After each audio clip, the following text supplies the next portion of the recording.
Em 1970, um jovem problemático que se envolve com drogas e más companhias acaba internado no manicômio pelos pais, e isso transforma ele num bicho de 7 cabeças. E cara, eu devo te dizer que ele não virou uma hidra, tá? Eu acho que ele não virou uma hidra, ele não virou... Bem-vindo ao quadro Lugar Nenhum. Basicamente é coisas que eu não vi em lugar nenhum, e hoje nós vamos ver um resumo do filme Bicho de 7 Cabeças. O filme começa com um senhor que lê uma carta do seu filho, e na carta o filho diz que não esquece a covardia de seu pai e nem o que ele fez com ele. Diz que está mostrando a porta da rua para o pai sair sem apanhar. Porta da rua, para você sair sem eu te bater. Nós então conhecemos o Neto, que é um skatista rebelde que fuma um Dereg Johnson, tá ligado? Nas horas vagas, e mora com seu pai idoso e sua mãe. Depois do almoço, ele sai com os amigos que organizam uma viagem pra praia. E ele aceita aí, né? Até que ele lembra que tinha um jogo do Santos com o pai. E aí, quando eles estão no carro conversando, o pai dele percebe que ele tá meio alto, tá ligado? Só que o pai dele não pensa que é maconha, ele pensa que é cachaça. Ele fala, pô, tu bebeu? Aí o Neto fala, não. Aí ele, então tá bom então. Passa um dia e o pai do Neto descobre sobre a viagem. E aí ele acaba confrontando o Neto. Como é que você vai viajar sem dinheiro? Além de perceber que o Neto tá usando brinco e, segundo o próprio pai, Isso aí é coisa de viado! o Neto foge pra poder ir pra viagem e consegue. Só que o problema é que quando ele chega lá na praia, no caso, ele descobre que pra ganhar o dinheiro da passagem de volta, ele teria que deixar os ricos brincarem com sua jereba. Ou como seu amigo diz... Não disse nada não, eu quero saber brincar um pouco da pica, relaxa aí. Neto então foge de lá e começa a pedir dinheiro na rua e até que ele encontra uma moça que leva ele pra casa pra ajudar ele, e aí o clima entre os dois vai aumentando ao passar do dia, e quando chega na noite eles fazem aquele bagulho doido, tá ligado, meus amigos? Ela depois dá o dinheiro pro Neto e ele consegue voltar pra casa, e aí nos é mostrado ele na escola. E os amigos dele estão bolando um baseado na sala de aula e ainda chamam ele pra ir pichar durante a noite, e ele aceita. Isso é só pra você ver o nível dos amigos dele, como são gente boníssimas, né, esses filhas da puta. A polícia aparece quando eles vão pichar e o pai dele tem que ir resgatar ele na delegacia. Pra quem não sacou até agora, o Neto é maconheiro, tá ligado? E aí ele deixa o Dereg cair na frente do seu pai. Ele não deixa cair, ele deixa a blusa na sala e o pai dele vai recolher e pega lá um baseadão, tá ligado? E aí o pai dele toma a pior decisão do filme que ocasiona na cena da carta lá do começo do filme. E eu esqueci de comentar que isso tudo é 2 anos antes daquela cena da carta. Ele chama o Neto pra ir ver um amigo hospitalizado. E aí, quando eles chegam no lugar, o cara que vai ser hospitalizado na real é o Neto. Os médicos agarram ele e dizem que ele foi levado pra fazer uns exames e que aquilo ali não é o exército, já que é a única dúvida que ele tem. É exército? Fica tranquilo que não é exército, não. Sem perguntar nada relevante, eles tacam vacina no braço do menino que acorda em um lugar totalmente medonho, com todo tipo de gente, incluindo um cara que se chama Ceará, e eu acho que não era pra ser um alívio cômico, mas eu ri muito quando ele apareceu, porque a forma que ele fala é engraçada. Neto vai tomar café e acontece uma cena que não é tão importante assim, mas o personagem dela é muito importante pra uma das cenas que vai acontecer depois, que é um senhor que, quando ele vai sentar na mesa, fala que o Neto deveria pedir licença antes de sentar. Acontece uma cena que eu acho melhor deixar ela inteira, tá ligado? Porque o Rodrigo Santoro, ele atua muito bem nesse filme, é um puta ator do caralho. E a reação dele ao ver o lugar que ele tá já explica.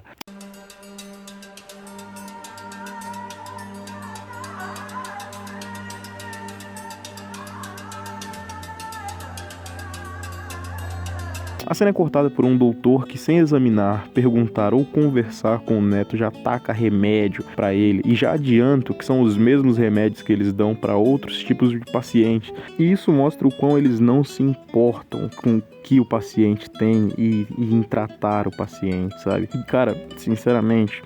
daqui pra frente, a cada segundo do filme que vai passando, deixa o clima mais pesado e é um sentimento muito ruim. Nós conhecemos o Rogério, então, que conta como as coisas são lá e como funcionam, que não dá pra fugir de lá, porque senão você ia tomar um sossega-leão, e caso vocês não saibam o que é, o Ceará vai mostrar. Vem cá. Mostra pra ele o sossega-leão. Rogério diz pro Neto que ele não deveria tomar os remédios para não acabar ficando xarope. No outro dia, o Neto acorda com o Ceará cantando pra ele. Me disse nada, é adequado. Adeus sim, foi para arrepiar, só... O doutor ele aparece, escuta a respiração do neto, dá mais remédio e vai embora sem falar nada. E sem examinar o menino, isso daqui acontece.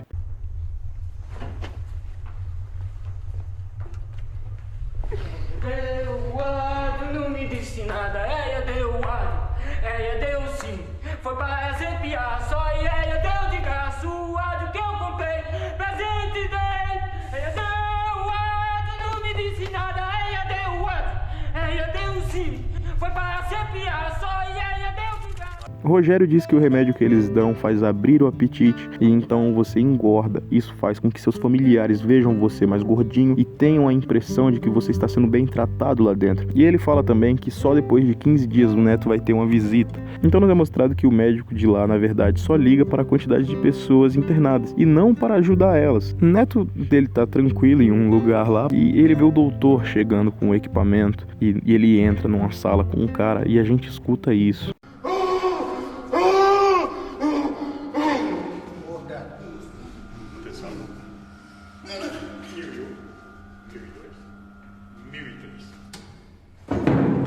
Passam uns dias e o neto agora pode receber sua visita da família. O doutor avisa a família que o neto pode dizer estar sendo maltratado, que ele pode estar tendo algumas alucinações e que isso é tudo conta da abstinência e que a família deve ser forte. Além de que o menino ia ter que ficar por lá por meses para concluir o tratamento. O neto aparece então e ele não tá nem andando direito. E tipo assim, tudo que disseram que ia acontecer, aconteceu. Porque a mãe dele já chega falando que ele tá mais gordinho. E aí acontece o que o médico falou que ia acontecer. Ele diz que está sendo maltratado, que quer ser retirado de lá. E a família não acredita, não faz nada para ajudar o menino, porque o médico falou que ele ia fazer isso, que isso era sintomas. E aí eles fazem a visita num lugar que é bonito. O filme, você vê onde eles ficam, mas não é ali. Tipo, a irmã dele fica, ai, que lugar bonito, meu Deus do céu, deve ser tão legal ficar aqui. E aí o neto fala, é porque você não tá aqui no meu lugar. E aí o pai dele já retruca.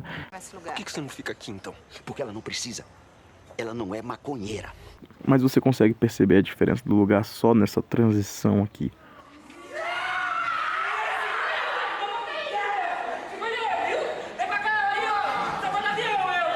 Neto é chamado pelo aquele mesmo senhor que disse para ele pedir licença quando fosse sentar. E aqui o senhor diz uma coisa muito foda. E eu vou deixar inteiro para vocês verem. É preciso fingir. Quem é que não finge nesse mundo? Quem? É preciso dizer que está bem disposto, é preciso dizer que não está com fome, é preciso dizer que não está com dor de dente, é preciso dizer que não está com medo. Senão não dá. Nenhum médico jamais me disse que a fome e a pobreza pode levar ao distúrbio mental. Mas quem não come fica nervoso. Quem não come e vê seus parentes sem comer pode chegar à loucura. Um desgosto pode levar à loucura. Uma morte na família. O abandono do grande amor. A gente até precisa fingir que é louco sendo louco. Fingir que é poeta sendo poeta.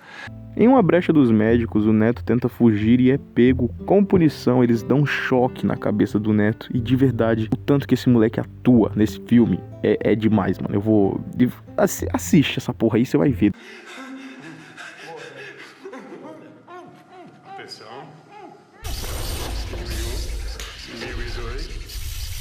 Em outro dia de visita, nós vemos como o neto tá debilitado. Depois do choque, ele passou mais tempo lá, ele tomou mais remédio, então ele só tá pior. E aqueles mesmos remédios que não servem pra nada, tá ligado? E a gente só vê o quanto ele tá pior. E o pai dele também percebe e resolve tirar ele de lá. O neto, que era um garoto revoltado, agora ele passa o dia no quarto, deitado. E a mãe dele pergunta sobre ele ir pra escola e ele não tem vontade de voltar pra escola. Pergunta sobre ele trabalhar e aí ele acaba tratando ela com ignorância. E ele percebe, o pai dele fala pra ele, e aí como desculpas ele resolve arrumar um trabalho. As coisas começam a fluir, ele começa a ter uma vida mais tranquila, começa a trabalhar e tudo parece que vai dar certo, até que um dia ele resolve ir numa festa e lá ele bebe. Eu não lembro se ele fuma, eu acho que ele chega a fumar também, fica louco e começa a quebrar as coisas e é pego pela polícia que prende ele de novo em outro hospital psiquiátrico, tá ligado? E lá a gente só vê mais do mesmo, só que em vez do neto tá agora reprimido, ele tá igual o Rogério, que é o o cara que aparece no primeiro hospital. Vemos que lá tem um médico agressivo que não vai com a cara do Neto também. E na primeira aparição dele, ele já faz um traumatismo craniano em um paciente. O cara vai ser demitido por causa disso e ele tenta se justificar falando que ele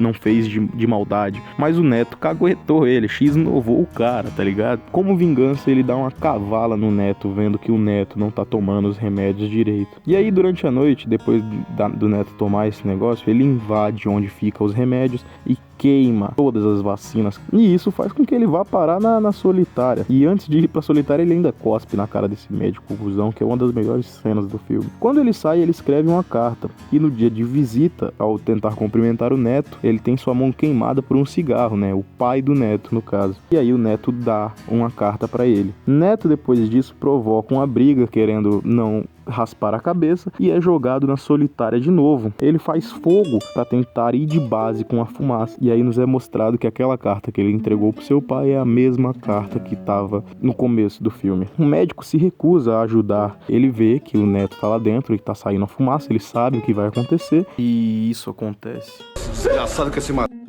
Depois ele volta pra tentar buscar o corpo do Neto, né? Pra poder pegar o corpo dele. Só que por algum milagre o Neto sobreviveu, sabe? O filme então mostra o Neto indo embora e corta pra ele e o pai dele sentado na calçada. O pai dele totalmente abalado e o Neto com a expressão muito fria. E ao som da música do mesmo nome, acaba o maravilhoso Bicho de Sete Cabeças. O filme foi baseado em uma história real. O nome do cara é Austrégésilo Carrano, e ele escreveu um livro também contando sua história, chamado de O Canto dos Malditos. De verdade, o clima pesado que esse filme passa e as coisas que acontecem te deixam pensativo. Quando você percebe que muitas pessoas já passaram por isso e por coisas até piores, como o próprio Barbacena que aconteceu aqui no Brasil, tudo fica mais pesado. Não tem palavras que descrevam o sentimento que o filme passa, e não tem filme que descreva o que passa dentro de um lugar como esse.